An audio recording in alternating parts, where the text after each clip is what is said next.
Empath Kat here. Friends, I am so thrilled to share today's conversation with you. And I also want to acknowledge that I feel a little silly saying that because I feel like in so many of the recent intros to each episode, I share, oh, I'm so excited about this episode and thrilled for today's conversation. And the thing I've been noticing is that after over a year and a half of recording weekly episodes for the podcast, I feel so confident around the guests that I choose to come on the show. And I feel so comfortable and embodied in myself as a podcast host in ensuring that I'm just going to have deep, compelling conversations on the show. And that has just resulted in this really different experience of some of our more recent episodes where I just feel like each and every one of them inspires me. And I walk away with just some of the most profound insights and nuggets and so much gratitude for our guests. And that is exactly how I feel about today's conversation with Isabelle Griffith. So I was introduced to Isabelle by a friend and former guest on the podcast, Amy Mitchell. Amy and I had an awesome conversation around human-centric systems, which is a much loved and downloaded episode, which we'll link to in the show notes if you're interested. And Isabelle and I are going to talk about what it means to become an embodied feminine leader. And I feel like it is the perfect episode to come on the tails of last week's conversation around trusting your intuition while following a non-linear path in life and business with Jill Ferguson. I received so much beautiful feedback from last week's episode, and it really resonated with so many of you. And I think that for so many of us as empaths and highly sensitives, we really yearn to follow our intuition, to do things differently, to trust our own authentic voice and our own creative inspiration. And we often don't know how. We don't know how to break out of the mold. We don't know how to tune into our intuition. We don't know how to make those oftentimes really uncomfortable choices that are a different path than sometimes our spouses and friends and family members have made. I certainly know I felt that way when I was jumping into entrepreneurship. And I think that today's conversation offers an answer to that question of how. An answer to the question of, well, how do we trust our intuition? How do we follow a nonlinear path? And I think one of the ways that we can do that as empaths and highly sensitives is to really surrender to becoming an embodied feminine leader. And that is really like irrelevant of your gender. I think that we all have this masculine and feminine energy, which we often rely on one or the other. And when we're tuning into our intuition, it's going to rely both. It's going to rely really embracing the polarity of living in the middle, of living, I don't even know if it's the middle, right? It's just embracing your masculine energy and your feminine energy. And for those of us who are ambitious empaths and, maybe we've already experienced that burnout moment, that was perhaps that breaking point where we realized something had to change. I know that I certainly experienced that for myself at the beginning of my own entrepreneurial journey when I had something like 8 sinus infections one winter. I was just constantly sick because I was entirely disconnected from what my body needed. I was just pushing and hustling and grinding and going after my goals. I was so driven. I was so proud of that part of me. And it was just exhausting. Absolutely effective and exhausting because I was only using some of my energy and power, a lot of the masculine side of me, which I'm really well connected with. And in today's episode, I really, I just feel so touched and resonate with so much of Isabelle's journey because so much of it has been my own and so much of it feels really similar to so many of my clients that have experienced this moment of burnout in their own career journey, whether it's at that moment of transitioning out of corporate into self-employment, or really just that moment of surrendering and realizing that what it took to get here is not the same as who we need to become and what it's going to take to get where we are going. So, a little bit more about our guest today. Isabelle Griffith is the founder of the School of Somatic Leadership for Women. As a somatic and embodied feminine leadership coach and trainer, her life's work is to help women break the internalized narratives that are keeping them feeling stressed, depleted, burnt out, and doubting their worth. She guides women back into their bodies to reconnect with their feminine power, return to wholeness, and embrace more fully who they are and the imprint they desire to leave in the world. She founded her coaching practice after spending 20 years in the corporate world. Her doorway into this work was a severe burnout, as I know it is for so many of us. She is deeply committed to this work and the women that she supports. And I think that you can really feel her commitment and care through the heart and the passion and the vulnerability that she brings to our conversation today. So in the episode, we're really gonna jump into Isabelle's story about how following her own blueprint resulted in her reaching this stereotypical perfect life where she had checked off all the boxes and she had done everything she said she wanted to do. And yet she was left feeling like something was missing and that she was really unhappy. And this was really a pivotal point for her that resulted in her experiencing burnout in her corporate world. And it was the doorway to reconnecting with her feminine essence and power and really connecting with her body. We dig into the differences between living in your masculine and your feminine, and how for so many of us as creatives and sensitives that this idea of embarking on that journey of reclaiming the feminine is so often not only a pathway to connecting with our intuition and certainly following our own individual non-linear paths, but also finding that ease and that tenderness and that softness that so many of us yearn for and really long for. We explore the idea that conventional leadership is often portrayed in a super masculine way, so often still men in suits, right? Like this is so often still the image that we see in media, and what does it actually mean to become an embodied feminine leader, and how can we lead in the world from that place, not only in corporate but also in entrepreneurship. We jump into what it means to become attuned to your body's wisdom, emotions, and fluctuations, and how regulating your nervous system is so key in improving, expanding, and creating a sustainable path to just a wholehearted quality of being and living. Finally, we close with how learning to trust yourself and the natural unfolding of life and the seasonality of life, instead of being attached to your goals, the time frames that we so often establish around those goals and particular outcomes, is so often the path forward for us as sensitives and empathic leaders and entrepreneurs. I love today's conversation. I hope that you enjoy it as much as I certainly did having it. Before we dive in, I want to leave you with one final invitation. So much of trusting my own embodied feminine leadership and learning to follow a nonlinear path has resulted from surrounding myself with values-aligned creators and entrepreneurs and leaders who are committed to doing things differently in a values-aligned way, in a generous but boundaried way. So if you've been feeling alone on that journey, or like you can't find entrepreneurs and leaders who are committed to experiencing life and living and embracing business in that way, then I want to extend an invitation to you to come on and join us in our Unbounded community.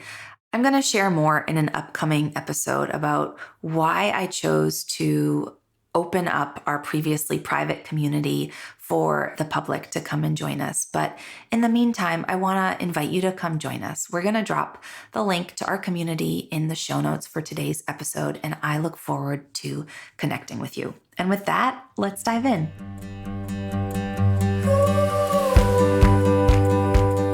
Hello and welcome to the Prosperous Empath podcast, designed especially for empaths and highly sensitive entrepreneurs just like you who are committed to achieving holistic success. I'm your host, Catherine Wood, Master Certified Coach, author, mastermind leader, and founder of Unbounded Potential, a boutique coaching firm for empathic entrepreneurs. I'm on a mission to bring empathy back into the world of business. Each episode will focus on achieving more by doing less, through leveraging empath-friendly leadership practices, boundaries, rituals, and systems, all the while continuing to care deeply about ourselves, others, and the world around us. If you are committed to joyful living and running a conscious business, but amassing wealth while doing so, proving that you can have both in a society that tells you you can't, then you are in the right place. Join me here each week to find out how. Be sure to subscribe and leave a review so you won't miss an episode. Plus, you'll find all the show notes and helpful resources over at unbounded-potential.com.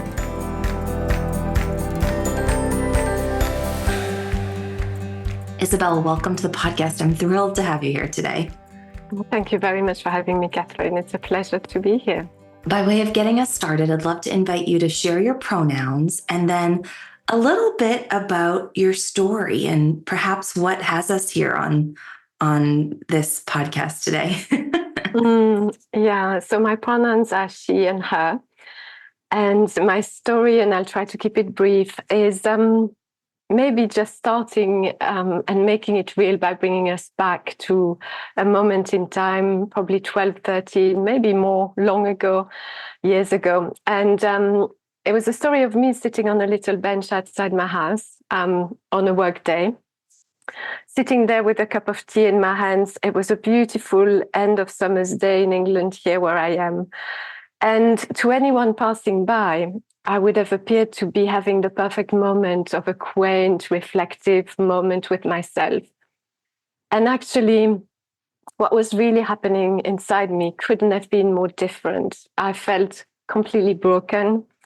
My mind was just a war zone, full of self-criticism, full of judgmental thoughts, and a really difficult place to be with. But of course, it was in my mind and I couldn't be anywhere else. And I had a sense that I had no idea how to move forward. So a lot of confusion and a deep emotional numbness. So not feeling anything, as if I was living on an emotional flat line. And again, as I was sitting there on that bench with my cup of tea, what came to my mind is I've followed all the blueprints. I've ticked all the boxes. I have two beautiful children. I live in a lovely house. I have a wonderful husband. I've had a great career. And I'm in this place of complete despair and desolation. So the promised land, in a way, of the blueprint that society hands us really didn't happen for me, as it doesn't for a lot of women and possibly men as well. And so I had no idea how to move forward. And for me, from that moment onwards, what was probably the most helpful modality was yoga. So I began to go to a yoga class every Tuesday, taught by a lady called Edith, and she had a very mindful approach to her yoga teaching. And on those moments when I was on my yoga mat, I could feel that I was at peace with myself for that brief moment. I could be with myself and that was okay. Whereas the rest of the time, my mind was such a hostile place that it was really difficult to be with. And what I know now is that I experienced a really severe burnout, and it took me about 18 months to recover. And through that recovery, I experienced a number of modalities. Yoga became a really important part of my life and probably saved my life in that period. But also that led me to mindfulness, that led me then to somatics, embodiment, breath work, and all sorts of modalities that became really supportive. And so as I recovered, I went back to the corporate world where I was before my burnout, but I began to train in all of these modalities. And that's really what led me to the work that I do today. So I'm a trauma-informed somatic coach, and I focus a lot on embodied feminine leadership, and helping women to unwind the inner narratives that are keeping us stressed, anxious, burnt out, and really preventing us from inhabiting the fullness of who we can be. So I suppose for me, these modalities and this experience, although I wouldn't wish it on anyone, because I think burnout is still very much misunderstood, this was a doorway. And I really believe in doorways. I think we all presented with doorways at times in our life. And I can look back now gratefully because that completely reoriented my life, the way that I choose to live, the way that I choose to raise my children, and also the work and the impact that I choose to have in the world. So this is what led me here, talking to you today. And in many ways, so I can be grateful for that burnout for that as well. Yeah. I'm so appreciative to hear that story by way of landing us here, because there's so many themes from your story that I certainly hear a lot in my work, and I'm sure you do in yours as well.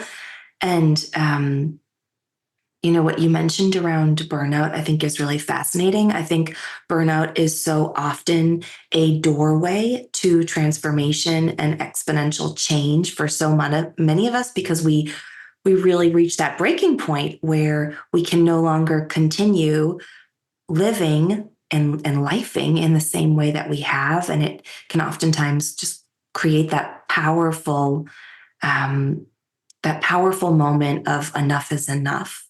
Mm-hmm. And it makes me think of something that you and I were chatting about right before we hit record, which is the importance of the heroine's journey in your life, and really how that plays out. And I think it plays out over and over again, right? We're on these kind of breakdown to breakthrough journeys if we're committed to our own evolution as human beings. And so I guess I'm curious, how the heroine's journey is a part of your work, and at what point you realized that burnout moment being a part of your own heroine's journey. And for those of our listeners who aren't familiar with the hero or the heroine's journey, so the origins of, actually, perhaps you know more than me, Isabelle, but my understanding is that the hero's journey came first, written by Joseph Campbell, and then Maureen Murdoch adapted Joseph Campbell's work and wrote The Heroine's Journey to talk about the feminine identifying perspective. Is that your understanding as well? Yes, yeah, absolutely. Okay. Yeah, I think Maureen, and I don't know the depth of Maureen Murdoch's reflections, but I think it really was, she studied the hero's journey and realized that it wasn't quite the same journey for women. And predominantly, I think the difference is really this, as you said, this moment of realization that the way it's always been isn't the way that it can continue to be, because there's a lack of sustainability in the way we've been living. And often it stems from the fact that, and this is perhaps more relevant for women or also for men in a sense of disconnecting from our feminine energy, which we all possess. And so the premise of the heroine's journey is really the sense that in the society that we live in today, so many of us women at some point begin to disconnect from the feminine essence within us. And we learn to live by a very masculine, and I'm talking energy, not gender, masculine way of being that's very driven, very forward, very linear, very goals oriented, because that is what society demands. We live in a society that's commercially driven, that's to some extent patriarchal, or to a great extent patriarchal. And so as women, we learn to suppress consciously or unconsciously these more feminine traits and this feminine essence that lives within us. And to take a really simple example of my own journey, when I worked in the corporate world, and I was there for 20 years, there were, for most of that journey, I had at some point 2 young children, and my desk would be empty. There were no pictures of my children. I wouldn't talk about my children at work. I didn't talk about my personal life because I felt at the time, particularly the one that I feel the most, that's most alive for me as I'm speaking, is a time where I was in a large team of software developers. And there were probably 60 people in that team. And there were 3 women. And I was the only one on the leadership team. And I really felt that if I was showing any traits of being emotional or, having a family, being human, that would really be detrimental to my career. And yet what was really interesting is that these men who were my colleagues would often come to me for reassurance on their performance, calibrating how they appeared to be, if they appeared to be confident. But I just couldn't, I was very consciously avoiding portraying any feminine traits. And so I was that woman, I was very disconnected from my feminine energy. I was very much in the masculine, and I'm what I would describe as a father's daughter. In fact, I've always, well, not always, but for a long, long time, looked at the feminine as something that was wild and weak and ununderstandable, unstable, and really scary. I wanted my life to be, in control. I needed to know what was going to happen. And so that sort of moving away from my feminine essence happened organically. And then this burnout happened because for 20 years, I was all on, go, go, go all the time. And then I hit a brick wall.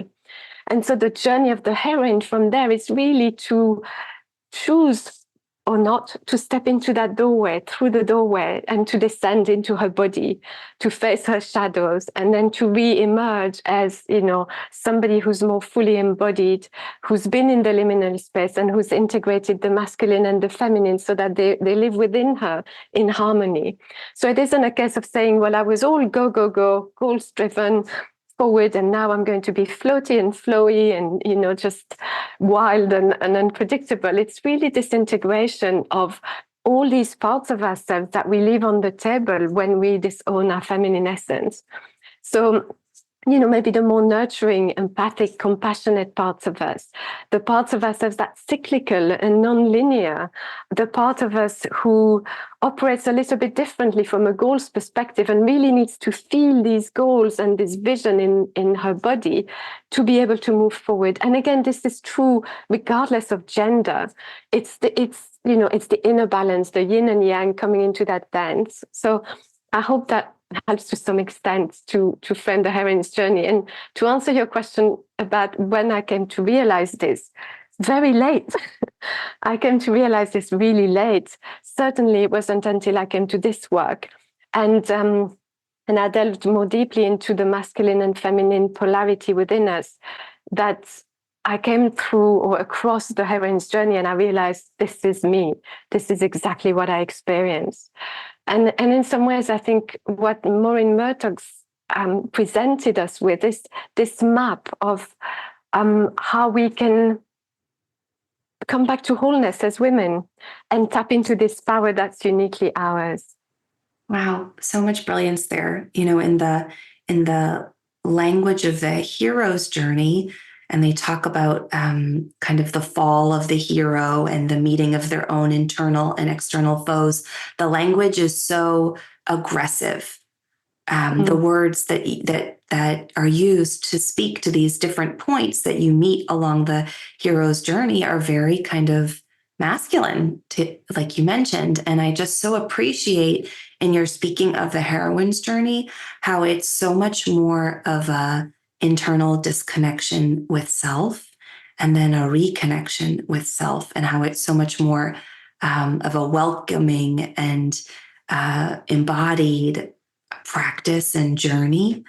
So I love that. I'm listening for myself. And I'm also very much in this process of being more mindful around the words that I use in my own coaching and making sure that they're really reflecting the energetic approach that I'm interested in creating for clients and being a stand for in the world, because I think that our own journeys of growth and transformation, they don't have to be aggressive and warlike. They can be embodied and curiosity based and a welcoming of expansion and evolution. Yeah. And to me, that is embodied feminine leadership. It's this journey that's tender, as you're describing it. It's not necessarily a journey that's goal-driven and forward and harsh. It's a very tender journey of reclamation. Reclaiming our inner experience and the parts of ourselves that we've disconnected from, maybe the parts of us that we deliberately disconnected from because they didn't belong in the persona that we were trying to portray, they didn't fit in. And then finding through that journey a renewed sense of our inner authority. That sense of self-sovereignty. I know how I'm feeling. I'm in touch with my embodied experience, and I make decisions from that place, bringing online both my cognitive and somatic intelligence, the wisdom of my body, but also my brilliant mind. So for me, it's a real journey of reclamation. And I think it may be worth touching on the word leadership as well, because we often think of leadership as something that belongs in corporate settings, in organizations that come with a title and a suit. All of these ways that leadership has been portrayed. And for me, when we talk about embodied feminine leadership, it's much more about a quality of being and who we're choosing to be. And it's a mother with her child is an embodied feminine leader. I mean, is there a more beautiful embodied sign of leadership? A teacher with the children that they impart knowledge to and that they really help their minds open. And yes, it might be also somebody in the corporate world trying to lead a team towards a goal, but it comes from a place of being heart-centered, authentic, grounded in ourselves, and with certain qualities that are also tender. We can be strong and fierce and compassionate. We can be nurturing and boundaried. So I think the polarity holding is really important there as well.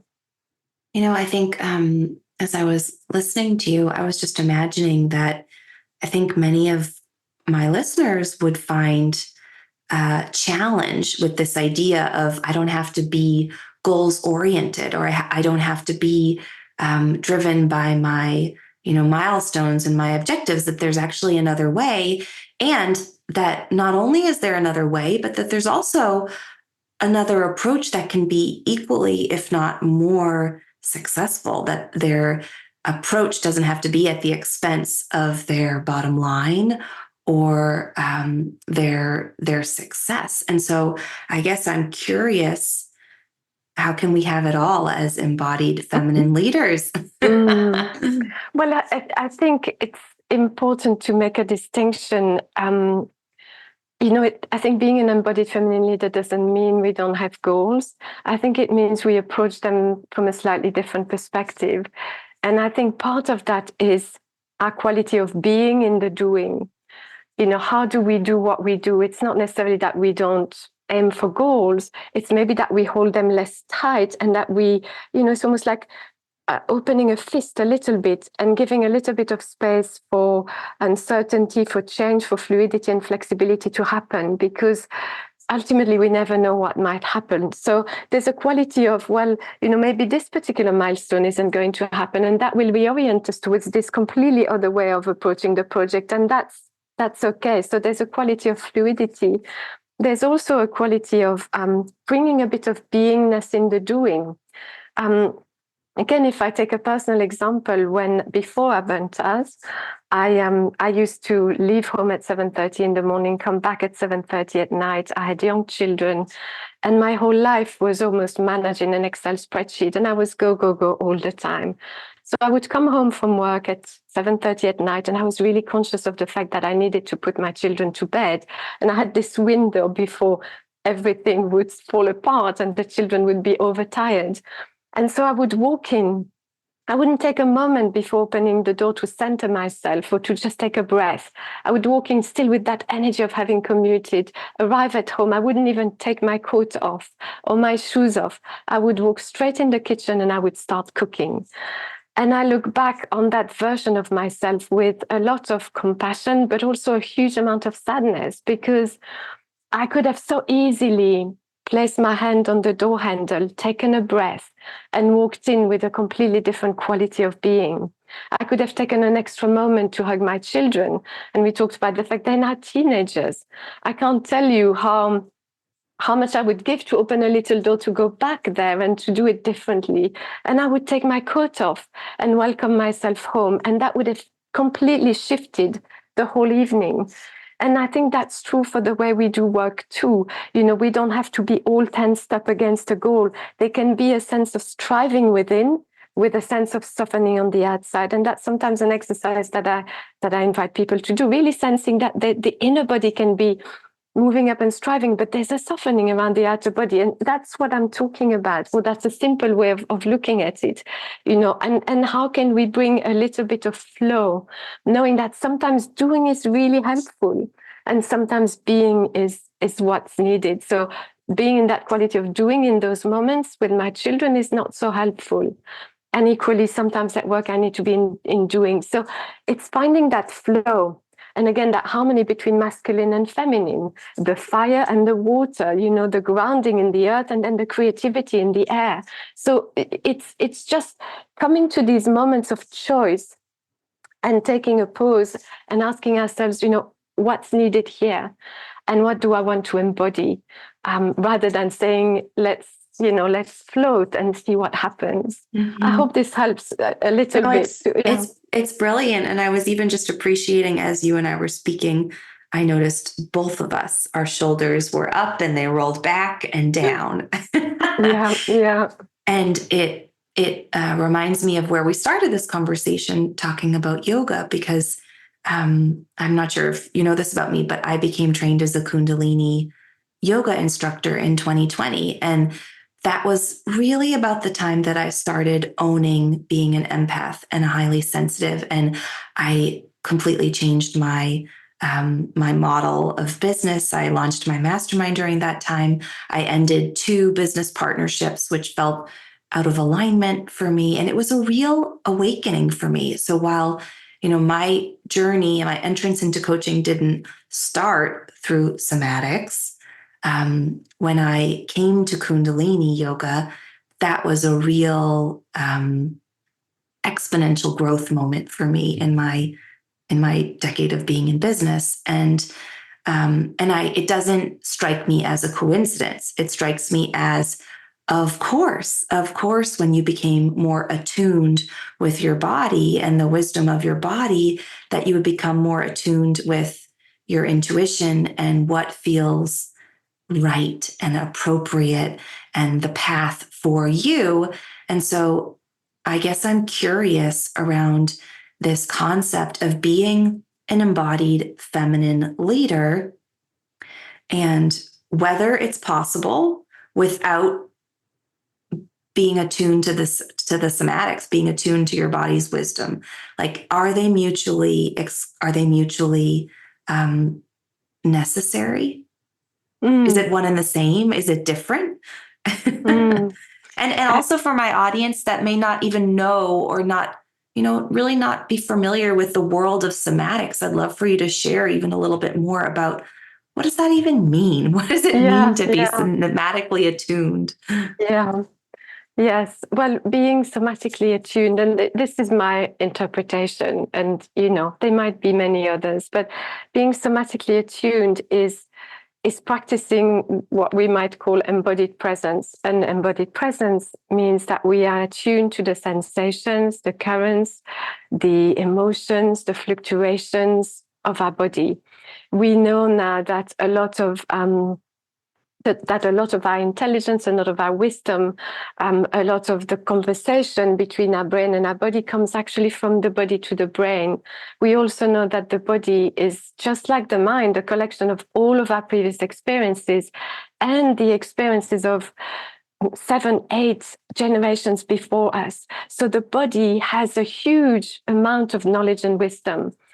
The problem is that we're very upwardly attuned in our society today. So we're very much cognitively driven. We think, we plan, we strategize, we organize. That was all me. And so we kind of forget the wisdom and the sensations that are happening in our body. We're also very outwardly attuned, particularly as women. So how is everyone else doing? What are their needs? How can I make them happy? And again, we lose touch with that. So somatic, I can't remember the word that you used, but somatic awareness is really what's happening within my body in this moment. What am I noticing? And we are so out of touch with it that sometimes we'll work through lunch without knowing we haven't eaten. We burn out because we haven't listened to these cues constantly saying, I'm so exhausted, please stop. There's a part of us that's driving and forward and ambitious, and that's wonderful. And then there's a part of us that's just saying, I can't. And so somatic awareness is really going downward and inward and becoming aware of the sensations in our body. And yoga can be, for many of us, a portal into that, because we are invited to notice the sensations in our body as we move and how they shift and change.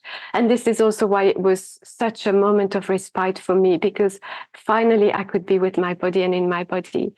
And so from there, embodied feminine leadership, well, the embodied piece is really two things. And to me, there's three key pillars for embodied feminine leadership. There's nervous system capacity, and that's because, or a couple of reasons. One is, for many of us, the body holds our memories, which is wonderful and gives us a lot of insight, but can also be a really difficult place to be.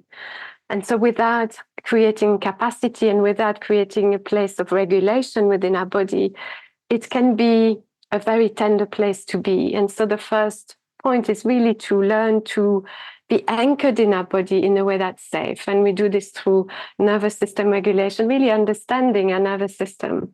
And then the second piece is embodied presence. Now that we've got that sense of safety and we can expand our capacity to feel safe in more discomfort, we can be in our body more easily. And that feels a bit more easeful. And from there, to what you were saying earlier, we can become attuned to the signals, the intelligence that lies in our body. And then we can lead from there. So leading from these choice points of what is my body telling me? It might just be as simple as how am I feeling and what do I need to begin with? But to take a bigger example, I was working recently with a client I've worked with her for a period of time, and she came to me because she had anxiety attacks and she was burnt out. And now she's really in that place of self-leadership. And she came to our session saying, I think I want to talk about moving to another city in my country. And as we dived more away from this is what I want, how can we set the different steps to, is this really what I want? What is my body really telling me about this? What she really desired and was yearning for was companionship and finding someone that can be a life companion. That was completely independent from the place she was in, but she associated that place with perhaps those opportunities. And so that opens up a completely different exploration of what's possible. And that's a little flavor of embodied feminine leadership, just really nervous system capacity, because we can't expand beyond our nervous system. Being attuned to what our body is saying and noticing the richness of what's present, and then leading from there and creating our own flavor of leadership, which we talked about, I think, before we came on the call, really as empath, how important it is to listen to what our body is saying, because that might not be what everything else is pointing us towards, but perhaps what everything else is pointing us towards isn't what's right for us. And to be honest, I think that's true for everyone. Absolutely.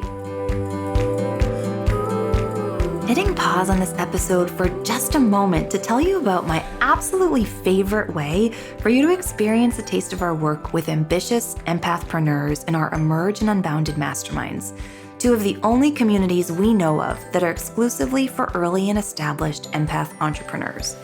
Each month, we host an intimate, non-networking power hour within our community for you to have a behind-the-scenes experience of what it's actually like to be supported in our community of empathpreneurs.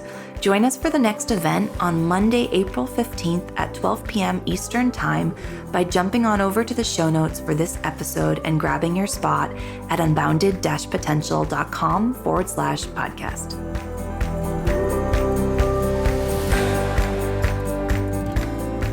Oh, there's so many things I want to respond to in what you've shared.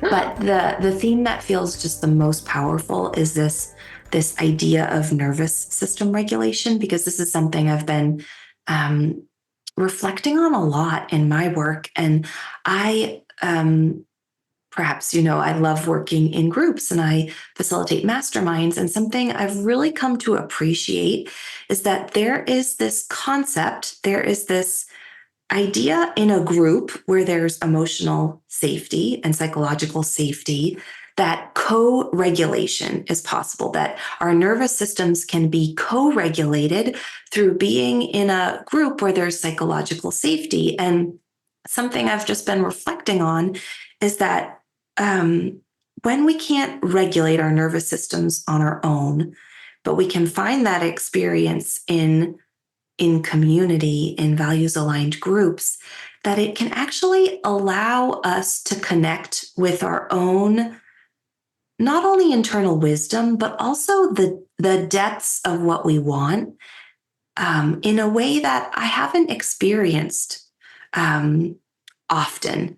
And I'm curious, if you've done any research on co-regulation in groups of nervous systems, and what your own thoughts are around how, for empaths and heart-centered leaders, how being in community is actually a really powerful structure.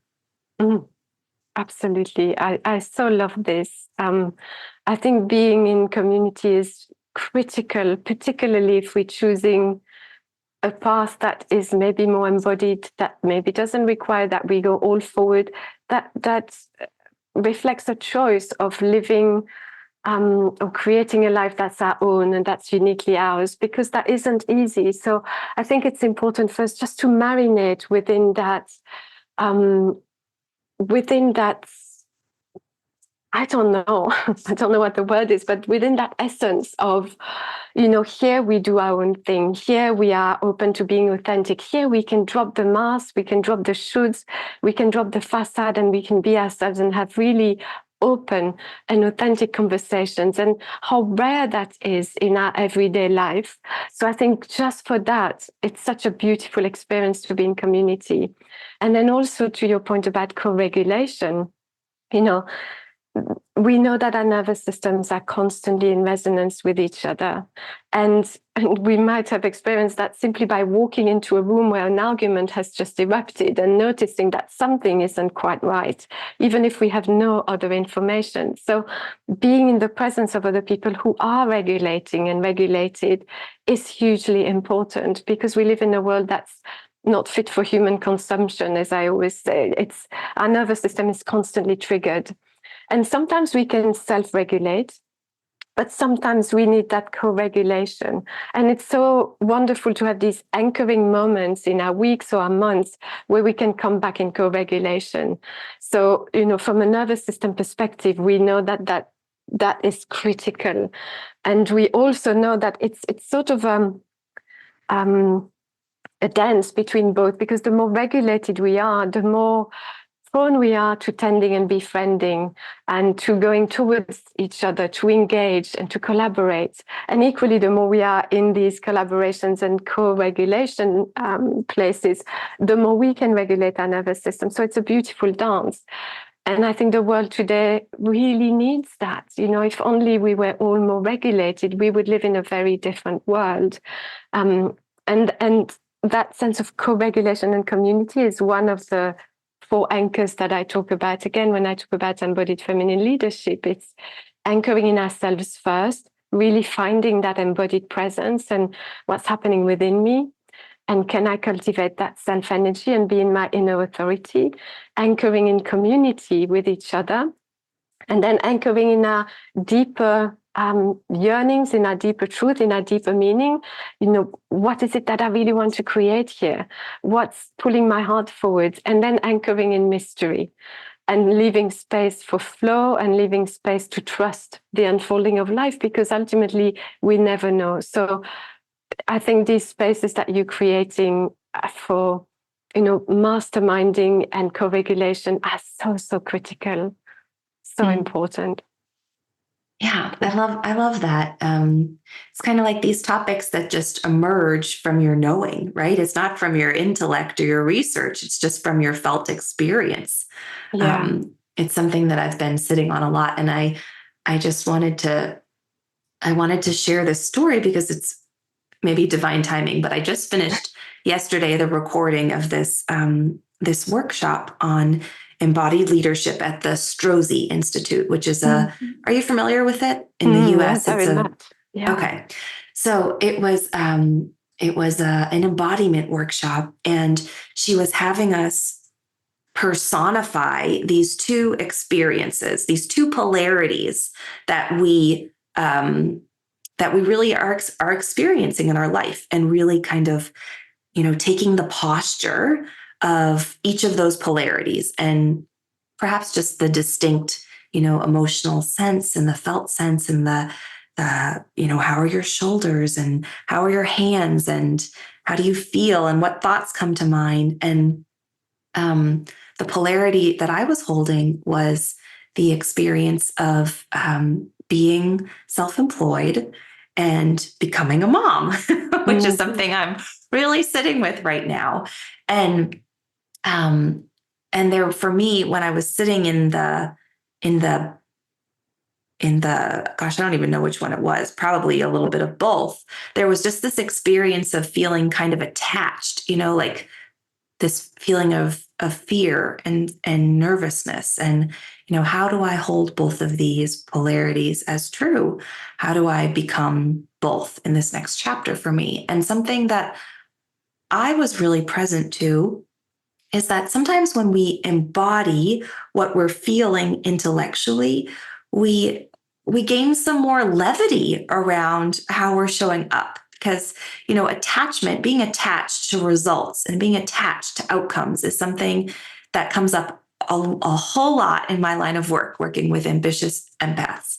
And you know it's just like this physical sensation of being attached, right? It's like your shoulders are up and your face is shrunk and you're gripping your hands. And you could just imagine um, how that would actually show up in your level of activity and actions, and really just kind of the experience of what might be available differently when you're to use your words, you said flow, or connected with really that sense of trust and surrender, um, and very much what I imagine your work is about.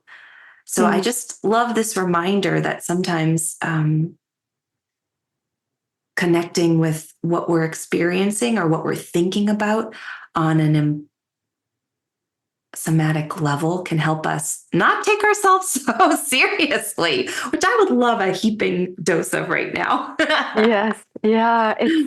It's interesting, isn't it? How taking the shape of that experience and accentuating it a little bit for effect can make us realize just what it does to us, and how whatever we are realizing, but the insight that we gain, that we can't gain just from thinking about it.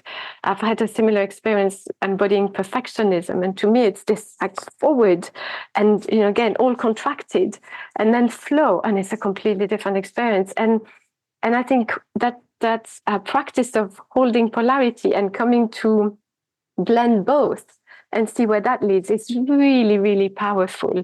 And I wanted to pick up on the word that you use, which is trust. And I think that is the key. It's trusting ourselves, but it's also the opposite of that control for me is trusting that the natural unfolding will happen, whether we are contracted against what's happening or not. And so practicing trust is letting life happen, and focusing on, what's our role to play. But practicing trust is really challenging. And for me, that's a huge part of the journey. Can I trust that what I'm doing is enough? Can I trust that what my body is telling me is right? Can I trust that it will be okay if I don't keep pushing or controlling? It's, yeah, that's for me, that's a central practice. And that's probably one of the hardest pieces of coming to this work, of loosening a little bit and creating a bit of space for life to happen. And when we do that, sometimes we realize that without having done that, we would have missed a turn that's now opened up a whole new world. So there's beauty in it as well, but it's definitely a practice. Well, I am sensing we're going to have to continue this conversation because there's so much more I wanted to chat with you about with the differences between the masculine and the feminine. But thank you so much for today. This was deeply inspiring and thought-provoking for me, and I appreciate the just beautiful energy you brought to the call. As we wrap for today, I'd love to invite you to share what has supported you in becoming a prosperous empath. What's made the difference? I think by now all your listeners will know that yoga was a huge part of that. And I would say, yoga and mindfulness were really critical at that particularly difficult time. And where I'm finding myself in now, one tool that I'm finding really nourishing and helpful is yoga nidra, which is sometimes talked about as non-sleep deep rest. I like to call it yoga nidra because that's really the roots of where it came from. And what I love about it, and I trained in a particular type of yoga nidra called daring to rest. And what I love about it is that it invites us to hold this polarity. So there's a particular moment within the yoga nidra where we are invited to hold polarities. And for me, that has been such a powerful experience, embodied experience of how we can bring these two together, but in a very gentle way. And there's also a part of the experience of the yoga nidra where we're invited to connect with our council of women. And that just makes my heart sing. So that's been hugely powerful in the past couple of years. So I wanted to share that in case that's a new discovery for some of your listeners. Well, I love that we started this conversation talking about burnout, and we're ending this conversation talking about embodied practices that support us in rest. And so much wisdom. Thank you so much, Isabelle. Oh, thank you for having me. It was such a lovely conversation. Thank you, Catherine. Thank you so much for listening today to this episode of the Prosperous Empath podcast with me, Catherine Wood.